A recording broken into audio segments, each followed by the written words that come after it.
Destructive, irrational, a seesawing winner-take-all game. That's how the industrial relations field is played in Australia, according to a pretty blunt assessment, you'd have to say, from union leader Paul Howes. He was speaking at the National Press Club. Blunt and unexpected. And then he went further. He even conceded there had been, wait for this, unsustainable wages growth in some sectors. Nothing throws a sworn enemy off their guard quicker than a genuine concession. The union side could start by conceding that there has been a pattern of unsustainable wages growth in some isolated parts of the economy. The leapfrog wage outcomes in the offshore sector in particular are not sustainable for the long term. Joining us now is Scott Barklamb, who's Executive Director of the Australian Mines and Metals Association. Scott, thank you very much for your time. Do you still like Paul Howes? Well, we never didn't like Paul Howes. We always thought he was an interesting and refreshing voice in the Australian union movement, and we see that amply proven today. Paul's made an exceptionally interesting speech, one all of us in the industrial relations community will come back to. He said a number of things we would agree with in there. Indeed, his example of the offshore probably came straight out of AMMA advocacy another time, the advocacy of my organisation. But he's also said some things we disagree with.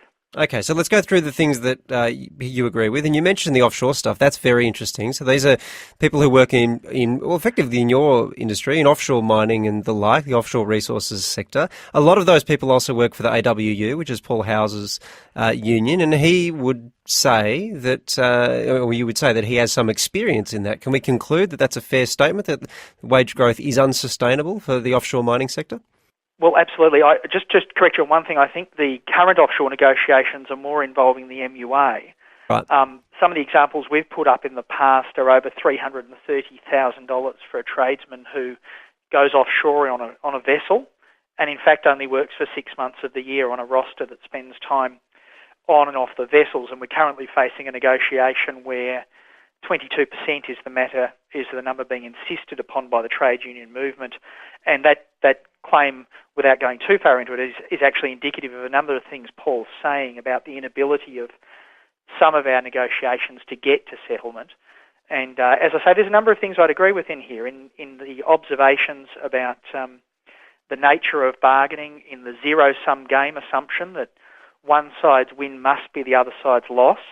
But I think there's a meta trend that he's really not picked up, and that is that we were moving towards greater decentralisation, greater decision-making at the workplace, and that's what we've really lost. Paul and I'm not too far from Paul in age, and we stand on the shoulders of people who were better at this than us. The first generation of bargaining, the Paul Keating speech where he talked about the system he wanted to move to in the future, and then the work that was done under the Reece Howard era, the first stages of it, prior to work choices, were very positive. We were moving in a consensus agreement towards productivity, towards deregulation and towards decentralisation. And unfortunately, our system's moved back the other way. Right, but he's not saying that that's the problem. That's not his diagnosis, is it? That's very much yours, to say that we need to move to decentralisation. I would have thought there's a way of having still collective bargaining, and so that implies some level of centralisation, but nonetheless make it in such a way that it is constructive rather than adversarial. Well, absolutely. And I think perhaps I should have spent more time on telling you what I agreed with Paul, but perhaps the central point where I think we would part company with him is his advocacy of a grand national bargain.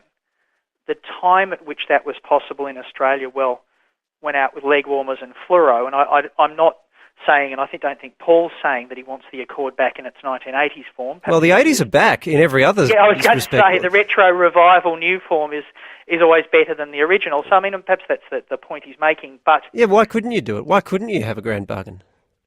Because we have an expectation at the workplace level and at the individual level that people can determine their own terms and conditions and the rules under which they work. Well, not for everybody. That's fine for workers who have the power to do that. Where there's a power disparity, that's where you have collective bargaining, and that's where it remains important, surely.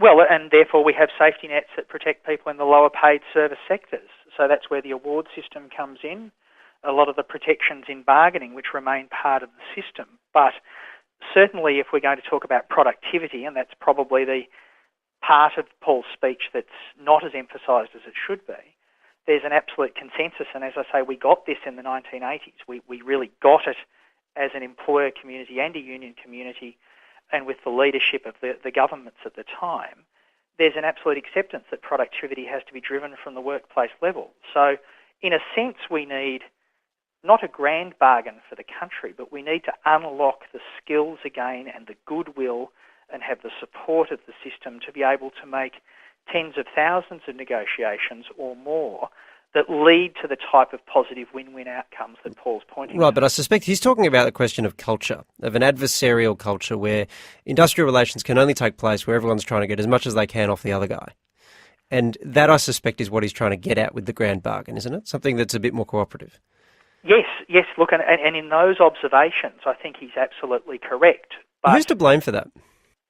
Well, I think we've probably got a mix of things. One is that we've had a system which has gone from empowering employers and employees and unions to creatively think about what each workplace needs, what productivity means for each workplace and even at the industry level, to trying to bureaucratise and regularise the bargaining process.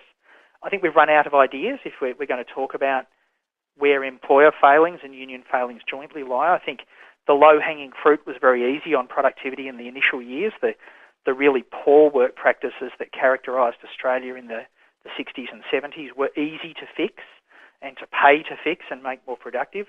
As the creativity's been challenged, however, we've ended up really just using our bargaining system as a bureaucracy to deliver wage increases, and that's where we've got lost. I'm not... Hang on, with the wage increases, do you think the wage increases are seriously a problem, given, and Paul Howe's made this point today, business has to concede that economy-wide record low wages growth is what we're seeing at the moment? Well, economy-wide, it may be that aggregates have come off, but in particular industries, like the offshore industry he cited, and in industries particularly where unionism is strong, and I don't begrudge unions seeking wage increases for their members, but we have developed a culture in which is anti-productivity.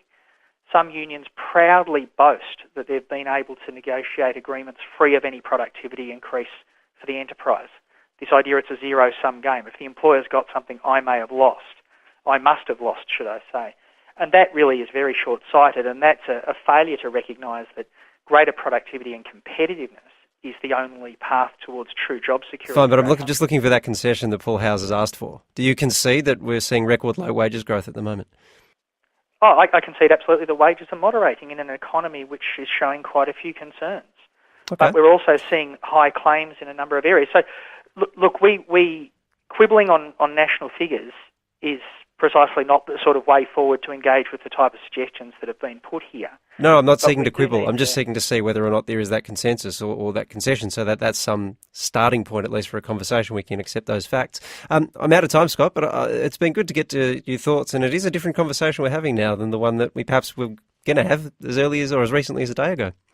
Yeah, look, Paul's made a useful contribution. As I say, I think the grand bargain's not the right way forward, but there's a lot of interesting themes to take up and talk, and we see from the Greens that he's certainly offended some of the people that fellow travel with those here on his side. I suspect he has, and there might be some in the union movement as well. That's Scott Barklamb, Executive Director of the Australian Mines and Metals Association, and maybe you've got some thoughts about this. 0418 226 576. You think it's good to hear a union leader speaking this way? Has he betrayed his cause? Or has he actually been constructive in the area? 0418 226 576.